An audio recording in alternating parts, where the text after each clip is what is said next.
words of VeggieTales, have we got a show for you. If you have not seen VeggieTales, I encourage you guys to listen to it and watch it. If all the adults are listening to me right now, when I was a kid, I used to watch that show all the time. Introduce your kids to VeggieTales. Great program for little kids. You would love it, and I think the kids would love it as well. Guys, have we got a show for you. In the land of college football, we have one independent in Notre Dame, two Big Ten teams in Penn State and USC, and we got one ACC team and SMU, all on tap today in the year of our Lord 2025, Thursday, May 8th. Beautiful Thursday afternoon. We're ready to rock and roll. I'm ready to rock and roll. I'm excited. We have two more spring results. Today and Tuesday is the final day. Coming up Tuesday is the final day of spring football coverage here for Pigskin Frenzy in the final round of spring results. We have it on tap right now. Let's get it started and let's get rolling. Ladies and gentlemen, welcome to Pigskin Frenzy on this beautiful Thursday afternoon. Thank you for joining us. I'm Joel Norris, and whether you're watching on YouTube, listening on Spotify, Podbean, and Apple, a big thank you for taking some time out of your Thursday to just sit back, watch, and listen to some college football coverage and some spring football coverage presented by me. Now, after watching on YouTube, subscribe to the channel, like each episode, leave comments down below. Spotify, Podbean, and Apple.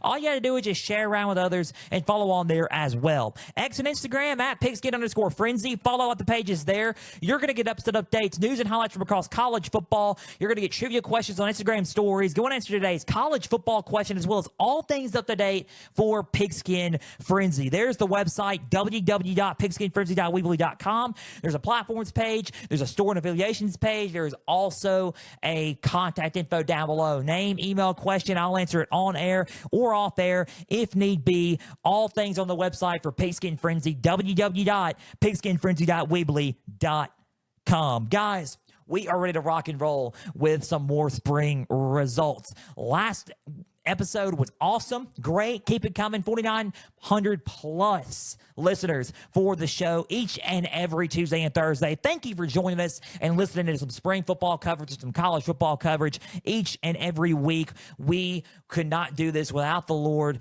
and we could not we wouldn't have this platform without him. So we praise him and just give him thanks for everything for Pigskin Frenzy. We're ready to rock and roll, man. I'm so excited. We have spring results coming in. We're going over Notre Dame, USC, SMU, and Penn State to conclude this episode. A lot has happened since our last spring outlook, especially in the land of South Bend, which we're kicking it off right now with Notre Dame. So we're going to South Bend, Indiana, and we're talking about that. A lot has happened. I said that what I wanted to see from their 2025 spring after an amazing 2024 campaign was who was going to take a leap in the quarterback spot? Who was going to, take that leap? Who was going to, the physicality, the conditioning, what everything was going to happen with this Irish team? How was it going to look different? And, what was going to go down, right? So we saw a couple of things, and we saw, things that were kind of different, right? And we're going to dive deep into it for our spring results here. Head coach Marcus Freeman is back. Offensive coordinator Mike Denbrock is back. Defensive coordinator Chris Ash entering his first year as Notre Dame Fighting Irish's defensive coordinator and associate head coach and running backs coach Jawan Sider. Running backs coach from Penn State going over to Notre Dame in a lateral move. You're going from one running back duo to another amazing running back duo. So it's a lateral move, and it's a huge hire for Notre Dame going into the 2025 season. All key staff there for this spring. And we're going to get into what I did like and what I didn't like about the Notre Dame Fighting Irish in the spring. But there's one big thing that happened in the, throughout the spring. It was the quarterback battle was a big thing. Who's going to replace Riley Leonard at that spot? You had Steve Vangelli, you had CJ Carr, and you also had Kenny Minchie along in that battle. So three guys, right? They're all battling. Those are the three big things there. We'll take Steve Angeli's name out of the list. He is no longer with the team. He entered the transfer portal, and he is now committed and transferred to Syracuse and Fran Brown. So big pickup for the Orange there, and for Fran Brown and company up in New York there. Steve Angeli is now in the ACC. So now the battle relies between two guys. CJ Carr and Kenny Minchie both played in the spring game. We're going to talk about that in a little bit, but some big moves being made there. We also learned a little bit about their core up front on the line of scrimmage on both sides of the ball. We're going to talk about that as well for this team. I'm excited to talk about what I liked and what I did not like for the Irish. So without any further ado, let's dive into their spring results, and let's talk about what I did not like out of Notre Dame. I don't think there was any separation in the secondary department, which is a little bit of alarming to me because they had a really, really good year at secondary last year. I think their defensive scheme is what's a concern a little bit. I think it's a little bit different than Al Golden's, but at the same time, with Chris Ash, his defensive philosophy is just his foundation and how everything was going on the defense, especially with tackling and physicality. It just did not seem impressive to me. It seemed like a little bit of a concern during the spring. I'm going to give it time. Obviously, it's the spring game. There's still time to develop on the defensive side of things. I think that's a bit of a concern for me, the philosophy and the schematic and the foundation and the schematic things on defense, and especially at secondary when there's no clear-cut leader sticking out on secondary. Even though Devontae Smith's there from Alabama, just those things right there for the Irish are a concern for me. I think the physicality needs to be beefed up a little bit more. They were a little bit less physical than last year, which to me is, especially on the defensive side of things, is a concern. I think those are the two biggest concerns that I got for this team right now. And that's what I really did not like about Notre Dame this spring. But here's what I did like about Notre Dame. I do like the future at quarterback. While there is not a leap, right, per se, and that's kind of that's darn right. We wanted to see a leap ahead of fall and preseason. CJ Carr and Kenny Minchie are both solid quarterbacks. Who do I favor overall? I think I favor CJ Carr to be the starting quarterback for this team come fall. I think he's got good progressions. He's made good decisions. I think he needs to work on his accuracy just a tiny bit, but I think he is smart enough to be QB1 at this point in time. He made some good decisions, and I think that is what you need out of a quarterback, especially at the level of Notre Dame. I think CJ Carr is probably going to be QB1 for this team, and that's what I would bank on heading into the fall and heading into the 2025 season if you're an Irish fan. But I really do like the future at quarterback for this team. I thought they did really, really well. I really like what they did with Jaden Greathouse. They put him in the slot. And I think that was really deadly for Notre Dame. And I think he's going to be deadly if they put him in the slot this year for Notre Dame. I think they got a really good receiving core led by Jaden Greathouse. I'm really high on them. Obviously, I'm high on the running backs. I really liked how the offensive line looked. There needs to be more rotation and cohesive, unit in the line. But it's not as bad as others, and I think that is a good sign for Notre Dame. They're really tough up front.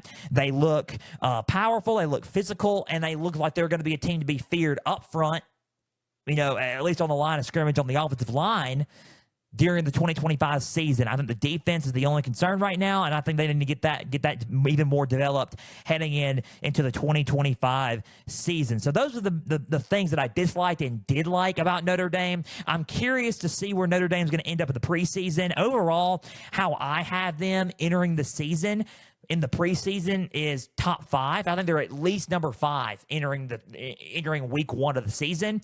My spring result grade for Notre Dame is this. I gave them an A, not an A- or an A+, just a regular A.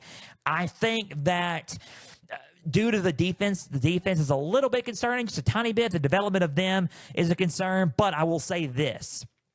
I will say that the development of the defense is a concern, but overall, I'm excited about where they're going to be at quarterback. I'm excited about where they're going to be at receiver and running back, obviously, and I think the offensive line looks bolstered up as well. I think those are the things that get me excited. I think special teams is still a work in progress a little bit, but it's not. I mean, it doesn't need more developed than the defense, right? So I think that the defense needs to be developed a little bit more, especially when their specialty last year was how physical their defense was. I think that needs to be a little bit, bolstered up. But other than that, I give Notre Dame an A heading into the fall and heading into the 2025 season. And my spring result grade for Notre Dame is an here on Pigskin Frenzy. That is my spring results for Notre Dame. Let's move on to their rival and their counterpart here and on their season going into the Big Ten out in Los Angeles, USC. I wanted to see how USC mentally was going to be prepared heading into this spring after that triumphant Las Vegas Bowl win over Texas A&M after a season where it was like, okay, we could have won more games and we were better than advertised and better than what our record showed. But if we would have won a few of those games, we could have had 9 to 10 wins on our belt last year. It's what could have been season last year for sure. Now, you can't think about the past. You got to think about what's coming forward. USC's got some talent on this team, despite losing a lot of guys to the portal and losing guys to other teams. They still got some guys waiting in the rings, and they're still recruiting at a high level as well. So, especially during the spring, they're landing some guys in the portal in the spring window. It's going to be interesting to see what happens with Lincoln Riley and coming into the fall. I wanted to see who was going to be that wide receiver number 3 for this team. I wanted to see who was going to be clear-cut quarterback, if Jaden Maiava is going to be that clear-cut QB1. Is he going to be even more developed? What's going to happen there? And what was going to happen overall, especially for the defense, the full-on development of the defense. Is it going to get better? Are they going to be more physical? What was going to happen there? That is what I've been concerned about and what I've been wanting to see out of USC. So let's get into what I disliked and did like about USC. I know we're like 11 minutes in and we're going kind of quick on these spring results, but overall, what I did not like about USC, special teams is a concern. Tad bit of a concern. I think special teams needs to be developed a little bit. I watched a little bit of their practice and kept up with their practice. I think the special teams is a thing that could, honestly, when you are in crunch time and you need to take a field goal, where are they going to be at, right? And I think that is a concern for me if you're USC. I think that I worry about I think that what I worry about with USC overall is the field goal kicking and the special teams. Last year they had okay special teams. I think it kind of dipped in the spring. I don't know what's going on there. I think that the kicking needs to be adjusted. I think it needs to be developed. That's the number one thing that I disliked about this team. I really wanted to see more out of who was going to be wide receiver 3 for this team. They still got some playmakers. Don't get me wrong, but there's no clear-cut playmakers who are stepping up overall. I want to see more talent step up, especially some of the younger players step up for this team. I'm not seeing it right now, and it's a little bit of alarming, especially with the next man up thing going on with USC. I want to see more who's going to be at wide receiver 3. And who else is going to step up in key positions that they need. That's what I didn't really like about USC overall. And those are 2 dislikes that I got right now, for USC. Here's what I liked about USC, though. I really do like Jaden Maiava as QB1. I think the full-on development of him is perfect. I think he's developed even more. He's made accurate and more timely decisions. He's getting ready for his first full season and starting, and to me, he is QB1 for this team. He is the starting quarterback entering week 1. He's playing like it. He's got a chip on his shoulder. He's ready to lead this offense, and I think the development of him right there is enough for me to say, okay, this guy's QB1. I think Luke Heward is I think Sam Heward is a good QB. I think he is the backup. I think Jaden Maiava is the starting quarterback for this team entering week 1. The running game, I like the running game for this team. They have really balanced backs for this team. I like where they're going there. I like the defense and how physical it is, and it's even more physical than it was last spring. They're getting better. I'm not going to sit there and say it's a full-blown, top 10 defense. I'm not saying that yet, but I do think that they are getting more physical and they're trying to work and build on top of 2 years ago, because 2 years ago it was a disaster. Last year was a lot better than it was because there's only one way to go from there, and it's up. And I think the defense is a little bit more physical than it was last year, and they're getting in the right steps to being a solid, well-oiled unit on defense. So I really like that for Deontay Lynn and Rob Ryan and what they're doing for the Trojans defense. defense there. And that is the big concern for me for USC is how well they're going to play defensively. I think heading into this season, they're going to need the defense to step up in a lot of games, and I think the defense is going to be a key need for USC to win some games for Lincoln Riley. Lincoln Riley needs some wins this year, and he needs to get back some wins that he did not necessarily win last year. So I think that's the big key for me for USC and heading in to the fall and heading in to the 2025 season. I think their spring practices have gone well. I'm not going to sit there and say that USC is a team where, okay, they're perfect A+. I'm not giving them an A+. I'm not giving them an A. My spring result grade for USC is an A-, and that's where I see things standing for USC overall right now. I think that an A- is good for them. They have head coach Lincoln Riley. They have offensive coordinator Luke Heward, defensive coordinator Deontay Lynn, co-DC Eric Henderson, assistant head coach for the offense Zach Hansen, and assistant head coach for defense Rob Ryan, all on staff for heading into 2025. Here's why I gave them an A-. I think the two things to look at right now are, number one, who steps up as a playmaker for this team, an extra playmaker for this team. I really wanted to see that, and I gave them an A- a little bit, just a tiny bit, was because of, not really that. I think there's room to development in the special teams. I think special teams is a big concern for me. I think they need to develop in that area. Overall, I did like USC in spring. I think they were okay. I think an A- is a good grade. I think Jaden Maiava still has some room to develop, but he is carrying himself like QB1 for this team, playing with a chip on his shoulder. I really like that about USC and Jaden Maiava. I like the defense, and it's even more getting more physical, and it's building. So surprisingly, it's like, okay, Joel's changing his tune on the defense. I'm not changing my tune fully. We got to see them in game first. But I will say this, they are developing even more so, right? And I think the physicality of the defense is getting better and better each year. So I think an A- grade for their spring is suffice for USC. So A- grade for USC entering the 2025 season and the fall coming up for the Trojans. That is my spring result for USC.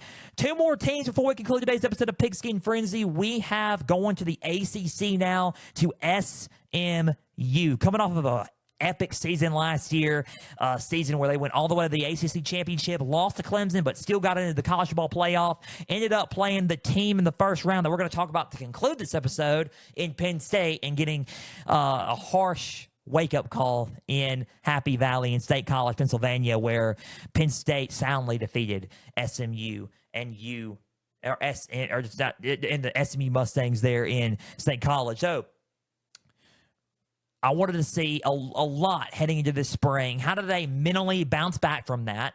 Because that's a tough loss that you got to repair everything. You got to start over, and you got to get your mind right to focus on this season. Forget about the past. You got to look on this season, and you got to look on how are we going to get back to where we were, right? That's the thing for SMU. How do we get back to where we were? That's number one. Kevin Jennings and the full-on development of him as taking that championship, leaving as a quarterback, and being a game changer for this team. Offensively, what's Brashard Smith and the role they're going to look like at the running back spot for this team that way? Who's going to step up there? LJ Johnson has entered the portal, so he is not going to be an option for this team. And I think that the things for SMU are, okay, who's going to step at the running back spot and who are going to be good and who's going to be good for this team, heading into the fall on offense. I think the offense is the biggest thing there. You have head coach Rhett Lashley coming back. You got offensive coordinator Casey Woods and defensive coordinator Scott Simons for this spring and heading into the fall for this season for SMU. So let's go into SMU spring and give us our spring results on SMU. Here is what I disliked. There's no clear cut for me, at the running back spot. There's no clear cut on who's going to kind of, take up that mantle and be that back that Brashard Smith was. He really can't be a Brashard Smith, but who's going to step into the running back spot and who's going to be that clear-cut RB1 for this team? Nobody has really stepped up in the running back department for this team entering this season. You look at the guys who you got on running back, for this team. You have Derek McFall, redshirt freshman. You got guys like LJ Johnson. He went to the portal, so he's out. You got at the running back spot, Chris Johnson Jr., redshirt sophomore. He was okay, but didn't really stand out or flash. So it's really hard to see who's going to be that top guy at running back for this team, right, for SMU. They really need to find and lead on the running game because that's what made them so good in Casey Woods' system last year. So that's what I really dislike. There's no really good leap at the running back spot. And then number two is the discipline. I think they need to be more disciplined. There was a lot of penalties in some of their spring practices and some of their drills that they ran. I think discipline issues is the key. It was a big key for them last year, and it's kind of bleeding over heading into 2025. So I think they need to get that cleaned up and get a lot of that settled before the 2025 season hits, before everything hits for this this season starts for them. So that's another thing that I disliked about this team. I think physicality, they need to be a little bit more physical as well. So that's number 3 of things that I dislike for SMU in this spring. And they need to be a little bit more physical, a little bit more tough entering before they head into the fall, because they have a tough schedule heading in to the 2025 season. They got a lot of talent, but they need to utilize that talent and be a lot more physical in key areas, not just defensively, on offense as well. Be a lot more physical and a lot more aggressive. I think they kind of taken a step back in that area, and they need to be a little bit more physical and aggressive. So I think those are the 3 things that I'm concerned about for SMU heading into the fall. I think they can get that cleaned up. Here's what I liked about this team overall, though. Kevin Jennings, I think he played with a better mindset mentally and made some better decisions throwing the ball during spring practice. Kevin Jennings didn't really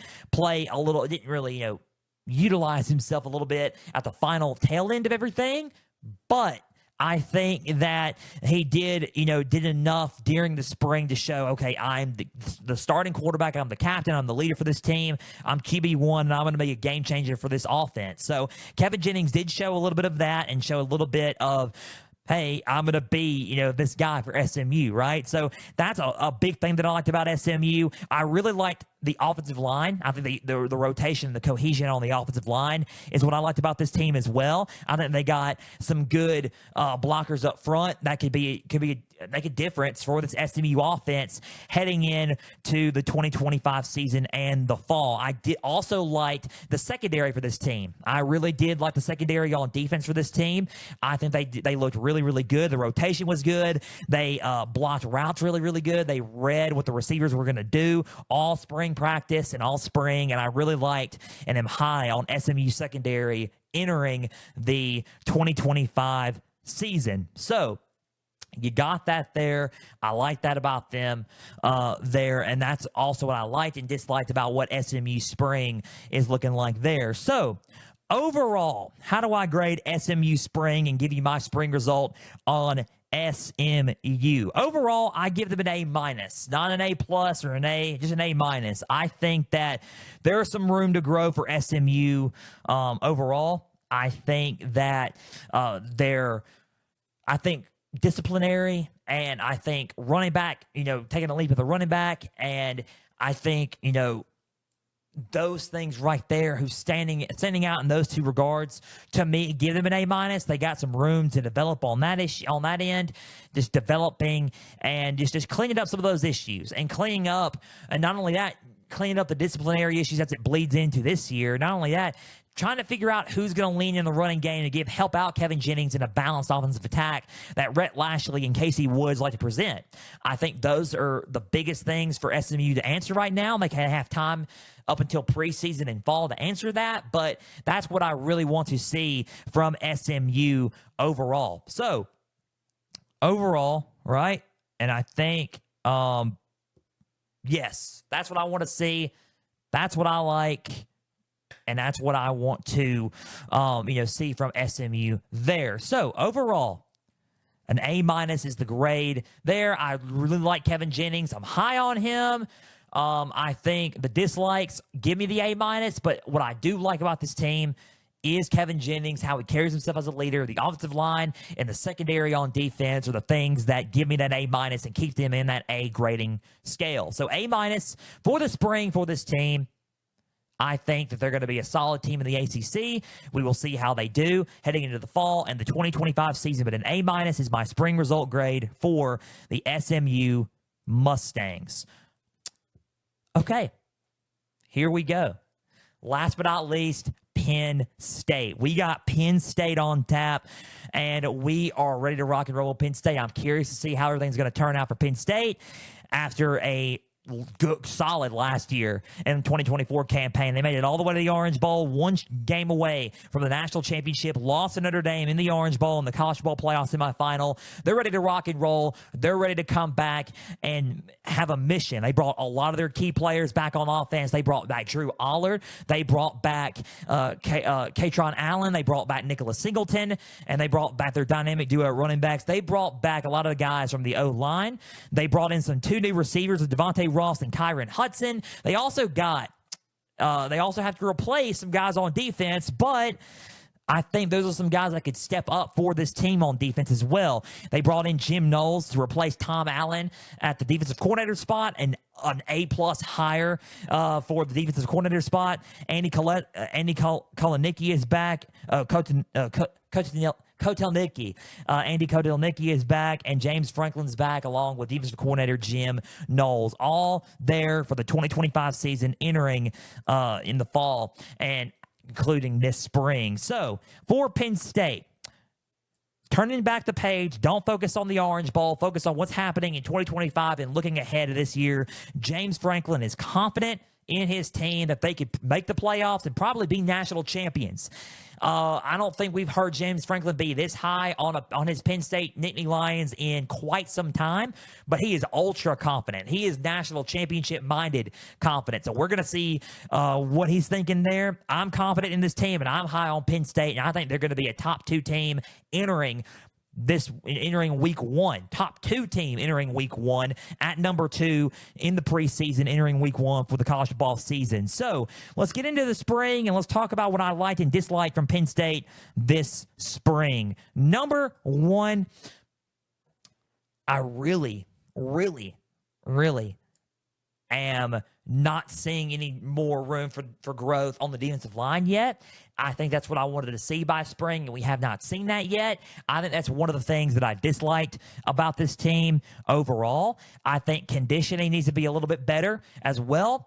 I also think that in the secondary spot, those are the things that need to get better as well, and depth at the secondary spot. Those are the 3 things all really on defense and conditioning are what I really did not like about Penn State during the spring. That's not really a whole lot, but those are some things that they need to get developed and cleaned up by fall, and especially during some big-time, crucial Big Ten conference games during the season for Penn State. Overall, Drew Allard is that guy. He's developing even more during the spring. He didn't throw a whole lot during the spring game, but he's played with a chip on his shoulder. He has, his mindset is there. He's undoubtedly QB1 for this team. He's developed quite enough, and he is ready to go, and he's mentally prepared to be, for the big-time games and the big-time moments for Penn State in this offense entering the 2025 season. Running backs look good, obviously. I really liked what I saw from Kyron Hudson and Devontae Ross at the receiving spot. I really liked what I saw there from both those two guys. I think they're going to be good playmakers for Drew Allard, and they're going to help him out at the receiver spot. They really needed receivers last year, and I think that's what they were missing on their offense. They needed to really help Tyler Warren out in the throwing game. But they got 2 good receivers there that could be solid, for this team and for this offense for the Nittany Lions this year. So I think they balled out, and I really liked what I saw from them. I think the defensive line, while they do have room to grow, I think Jim Knowles is foundation for this defense. I think his defense is going to be even more tough tough and more physical than what we saw last year under Tom Allen. Don't get me wrong, Tom Allen is a solid defensive coordinator, and he's a tough and physical defensive coordinator, but Jim Knowles is the best in the game, and this defense is looking like it could be the best in the game in the Big Ten and in college football, because they was bringing it to him physically, and the playbook and the foundation of that defense looks like a physical and aggressive, tough defense. They just need to add more depth on the defense. They need to step up their game on defense and be more at the depth spot for this team overall. So I can see why James Franklin's really high on this team, because they got talent. They just need to step up and make those plays, right? So I could see why they have a lot of talent on this team overall. So overall, my spring result grade for Penn State, if you want to look at that, I think that A- is suffice for Penn State. That is my spring result grade for Penn State overall. A-. I think not an A or an A+, but an A-. I think there's some room for growth, especially on the defensive side of things, but I really like the development of the wide receivers. Those were some great portal additions. I think that some of the players that they have coming back for this team are going to make a difference and are difference makers for this team. I think the hiring of Jim Knowles was smart. They got the best defensive coordinator in the game. I can see why James Franklin's confident in this team. Besides those things, and besides conditioning, I think Penn State is a solid team, and I think they're going to be top 2 entering the college football season in 2025. Overall, I really do think that. I think that they're a solid football team. They're ready to go, and I think that this team overall is a team where they're going to be something to feared in the Big Ten and in college football entering the 2025 season and in the 2025 season coming up. So A- is my spring result grade for Penn State, and that is my spring result overall for them. That was my spring results grade for not only Penn State, it was for Notre Dame, USC, SMU, and for Penn State to conclude this episode of Pigskin Frenzy. Ladies and gentlemen, that just about does it for Pigskin Frenzy. Guys, a big thank you for taking some time out of your Thursday to just sit back, watch, and listen to some college football coverage and some spring football coverage presented by me. Now, if you're watching on YouTube, subscribe to the channel, like this episode, leave comments down below. Spotify, Podbean, and Apple. All you got to do is just share around with others and follow on there as well. X and Instagram at Pigskin_Frenzy. Follow a lot of the pages there. You're going to get episode updates, news and highlights from across college football. They're going to get trivia questions on Instagram stories. Go and answer today's college football question, as well as all things up to date for Pigskin Frenzy. Guys, there's the website, www.pigskinfrenzy.weebly.com, for all things up to date for Pigskin Frenzy. Guys, a big thank you for taking some time out of your Thursday to just sit back, watch, and listen to some college football coverage and some spring football coverage presented by me. We will be back Tuesday for our last round and our final round of spring results and our last episode on spring football coverage for 2025. We have Missouri, we have Florida, we have Auburn, and we have Tennessee. All spring results, all 4 SEC teams to wrap up spring football coverage and to wrap up spring results for the 2025 spring. So we will be back Tuesday, and until Tuesday, we are ready to rock and roll. Guys, if you are listening to this show, thank you each and every Tuesday and Thursday. 4,900 plus listeners. We couldn't do this without you guys. And most importantly, we couldn't do this without our Lord and Savior, Jesus. Without Jesus, we wouldn't have the platform to do this show. We wouldn't have all the platforms that we're on if we didn't have Jesus. So we are saved by him, and we love him. We give him all the glory and praise for delivering and blessing us with this show each and every week, and to have fun doing Pigskin Frenzy. And if you want to have a loving relationship and know what that is like, guys, contact me on X and Instagram at Pigskin_Frenzy. Contact me on the website, www.pigskinfrenzy.weebly.com. Name, email, and question about that at the contact info down below on the home and about me page of the website. It is important. It's the most important thing and most important decision you can make in your life, to have that relationship with Jesus. We give him all the praise and glory for this show and the platform to do this show. We give him all the praise, and we love him and thank him so much for letting us do Pigskin Frenzy. Guys, we love you all, and we're praying for you all. Until Tuesday's edition of Pigskin Frenzy, our last round of spring results happening on Tuesday, and our last round of spring football coverage on Tuesday. I'm Joel Norris signing off. We will see you then. Guys, we love you all. We're praying for you all. As always, stay the course.